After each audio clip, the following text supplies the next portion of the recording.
1400. A book bound in obedience and written in disobedient light.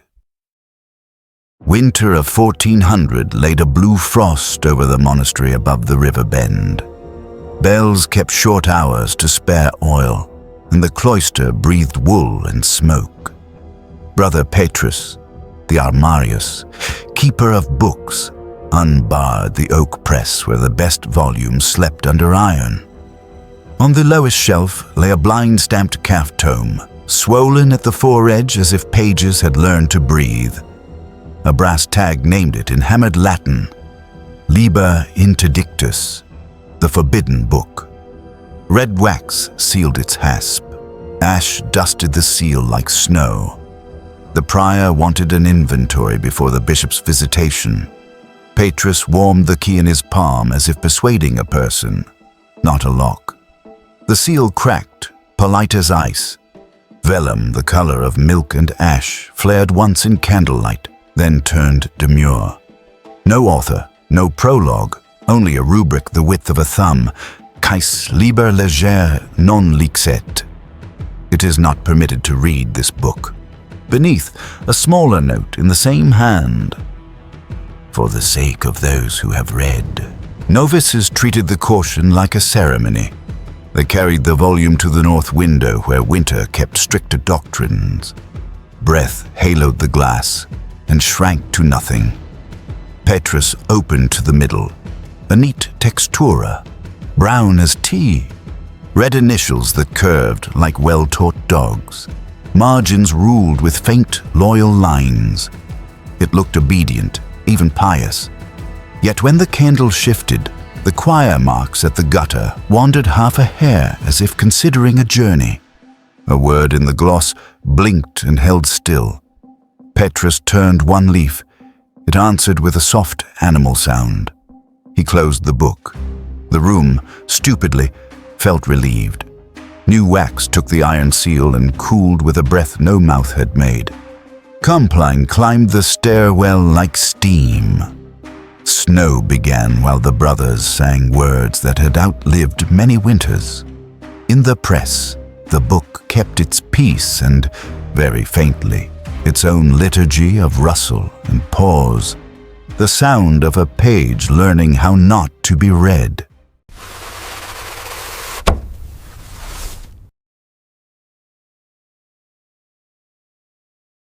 Rules governed the scriptorium, lamps trimmed to peas, quills cut to humility, ink strained through linen.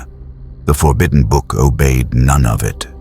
Under raking light, the rubric bled uphill a letter's breadth, then settled like a scolded child. Marginal pricks, those pinholes that teach lines to keep straight, migrated toward the inner margin as if a second ruling hid under the first. The novices fetched a slate to sketch what moved. The drawing refused their chalk, which refused the drawing. Petrus tried the old tests. Breath across the skin to smell the beast. A feathered touch for damp. Mirrored glass for hidden gold. Calf, fine.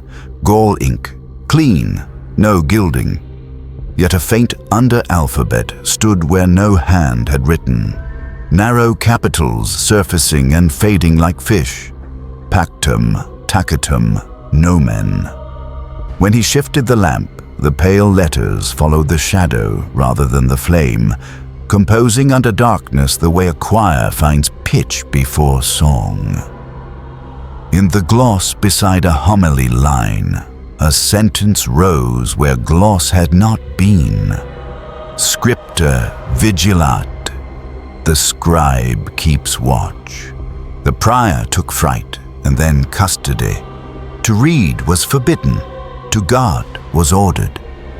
He set 3 locks and gave Petrus 1 key only. The night porter swore he heard leaf on leaf whisper through the pressed doors, a sound like linen folded by a careful nurse. In chapter the next morning, a novice recited the rule and stumbled on a clause none remembered. No brother shall be alone with the book that answers light. Silence agreed, as if the walls had learned the phrase by listening. At vespers, a coal fell from the brazier and etched a black ring on the floor of the press, perfect as a seal, unburnt wood within, warm to the hand. When Petrus lifted the ring, it was soot only. He glanced at the lock. The wax was whole. The breath that had cooled it was not.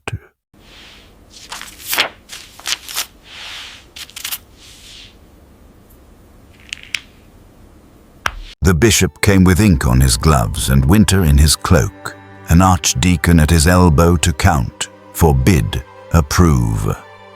He blessed the refectory, the dormitory, the latrines with equal economy, then asked to see the book whose rubric legislated itself. The prior offered oaths instead. The bishop insisted on sight, not reading. A compromise learned a path between two prohibitions. They set the volume on a wool blanket so Wood would not argue through it. 4 hands unsealed. 2 lamps burned. A clerk stood with fresh paper to record what did not occur. The bishop leaned close and smelled iron, egg, and a sweetness like bruised fennel seed. No author, no provenance, he said, only obedience by threat. The archdeacon read the rubric aloud and felt the word non thicken on his tongue like a lozenge. He coughed, politely. Petrus turned a single leaf. The page beneath was fair and square until the bishop's shadow crossed it. Then a pale script walked up out of the parchment, letter and after letter, as if the skin remembered a different pen. Noli audire, noli legere, noli, do not hear, do not read, do not. The clerk blotted instinctively, though nothing had stained. The archdeacon touched the margin with his stylus. The margin felt warm and decided to be an inner column. The text stepped 1 shoe inward to make room for a second hand that quoted nobody present. Quis custodiet custodes? Who guards the guardians? They closed it without saying so. In the cold that followed, something like a breath left the wool. The bishop signed an order. Custodia, non lectio, to be kept, not read, sealed with his ring, and a string that learned a not sailors know but clerks seldom. He washed his hands with snow, looked at the sun's short arc, and advised the prior to keep 2 keys separate, and the third somewhere God would not be tempted. The archdeacon, that night, dreamed he listened to a page learning his name.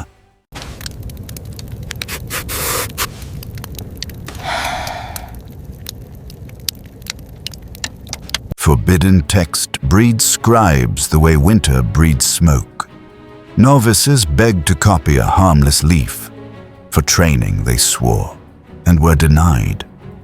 After Compline, 2 slipped a quire of good parchment under their tunics and set a table in the calefactory where the stove taught courage. One held the locked book while the other worked by memory, tracing letter after prudent letter from a page they had seen too briefly. Ink behaved itself until it didn't. Lines that had sat across the room like benches turned into stairs marching down into the margins. Rubric letters shed a red the color of meat into their bowls. The quill split along a neat grain. The penknife smoothed it. The split returned along the same grain as if the feather remembered its river. A shape rose in the empty lower margin of the copy. An index hand with a pointing finger that pointed not to a line but to the key hanging at the scriptorium desk. When the novice turned to look, the finger turned with him and pointed, with good manners, at his chest. At midnight, the calefactory door sighed open to no one. The stove dimmed as if listening were cheaper than heat. The copy sheet drank its own letters until only ruling remained. The ruling breathed. Then that too withdrew as if erased by weather. The novice pressed his palm to the vellum to keep it from escaping and lifted it with a scarlet ring around his lifeline. Iron gall, finding flesh. He washed, the ring stayed. He confessed, the ring stayed. He slept, the ring learned the shape of a seal. Morning came with nothing to show but a clean sheet and a lesson. The book did not wish to be repeated, only guarded. The prior added a line to the rule in a narrow hand.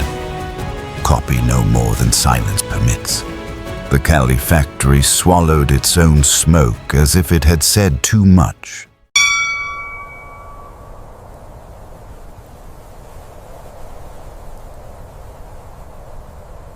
By Lent, the monastery wore the book like an extra garment. Locks multiplied, and so did curiosities. A cold ring formed on the window nearest the press and would not melt, though noon touched it.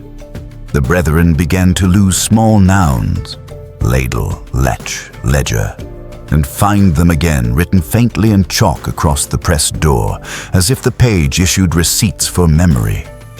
A bell rope frayed in a circle and still rang without hand. Salt bloomed on the flagstones at night and withdrew by prime, a neat rectangle the size of an opened volume. The prior kept sense by writing. He listed events in a steady script: low fire, warm press, moving margin, vanished copy, names returned in chalk, no fever. He added an instruction: lamps to be doused when the daylight goes, no brother to pray alone in the library. Say the great silence twice. The column answered with a thin, paler hand beneath his. Fiat. Let it be done. Petrus sanded the page. The pale hand remained under the grit, patient as under text. Travelers brought rumor. A nun over the ridge wrote that their sacristy cloth bore words in soot each vigil: do not hear, do not read, and folded itself to hide them when sung to. A hermit by the ferry carved NOMEN into his staff and could not remember whose. A child selling onions at the gate said the snow had letters in it if you walked backward long enough. The porter gave her bread. Her footprints spelled nothing anyone could agree on. That night, Wind learned a steady vowel and held it along the eaves. The press door frosted and printed the bishop's ring in perfect negative. Seal lines clear, motto reversed. The prior laughed once, quietly, as men laugh when correctness betrays them. He warmed a cloth and wiped the frost away. The motto stayed in the wood, faint and dry as if it had been there since summer.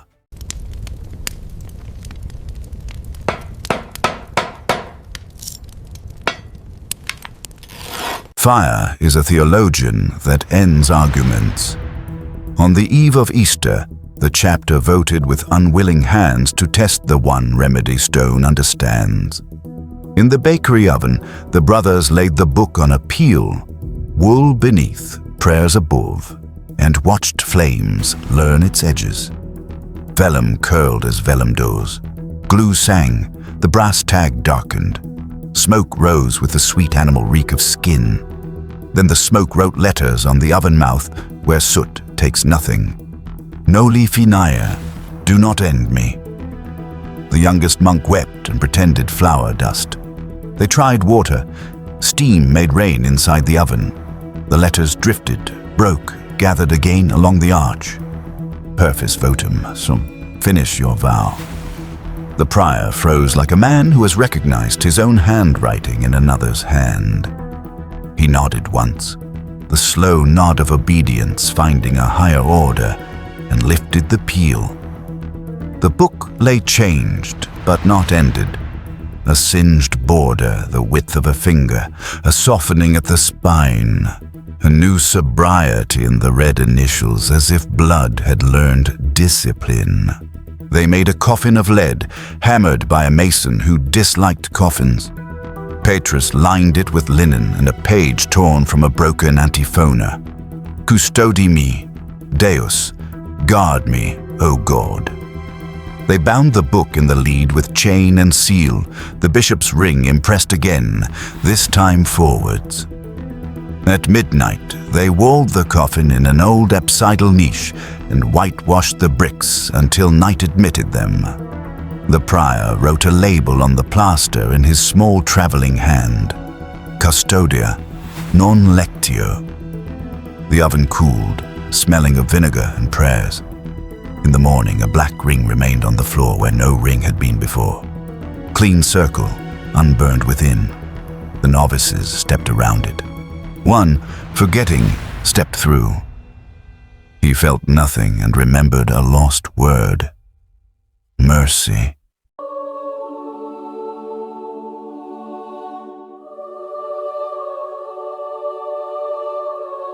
The monastery keeps its vow with practical tenderness. The niche wears lime, a clean rectangle in the transept that admits drafts and refuses explanations. On certain vigils, a cool band crosses the plaster, door width, and vanishes when the choir begins Custodi me. In the library, the press stands lighter by one book and heavier by its rumor. A ledger in Patris's hand survives.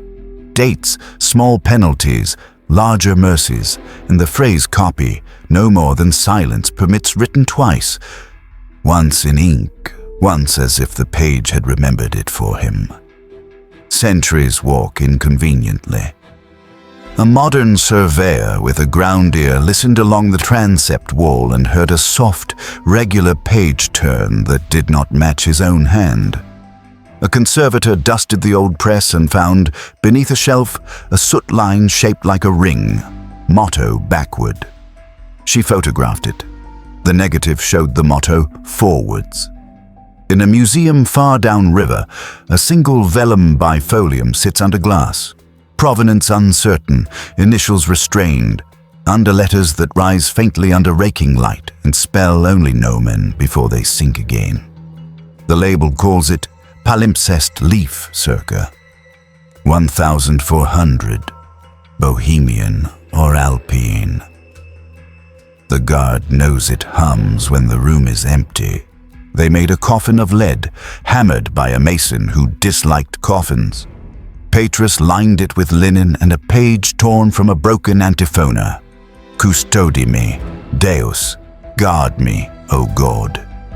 They bound the book in the lead with chain and seal, the bishop's ring impressed again, this time forwards.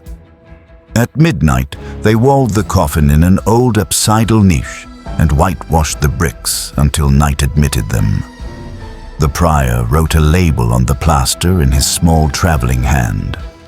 Custodia, non lectio. The oven cooled, smelling of vinegar and prayers.